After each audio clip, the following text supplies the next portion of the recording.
Shunaqa ayollar bor, eridan ko'ngli sovib ketgan.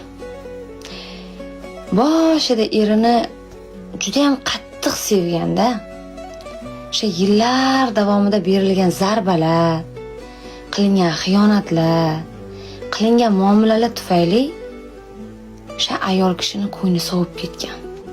Bu narsa uchun 1 yil, 2 yil u kamlik qiladi-da, kamida 8-9 yillik narsa bo'lish kerak edi. Bu narsa uchun, bu darajada ko'ngil sovish uchun. Erkaklar juda qattiq o'ziga ishongan holda aytadi-ku, "Qatga ham ketasan, kim uylanadi senga, voy bilat, bolalaring bilan kimga keraksan san" deydi-ku. Mana shu narsaga rioya qilgan holda xotinni ko'p dilini ortadi.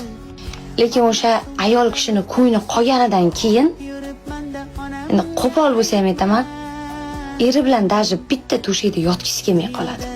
O'sha bitta to'shakda yotadi-ku. Ana ayolni badani yig'laydi-da. Yota olmaydi, iloji yo'q. Agar majburlikdan yotsa, endi shu meni erim nima qilaman endi deb majburlikdan yotsa, aytaman, shu erkak bilan yotgan badan xorda yig'laydi. Ayol kishi o'zidan o'zi yig'lagisi kelaveradi. Xuddi как будто unga bir begona erkak qo'l tekkizayotganga o'xshaydi. O'shaning uchun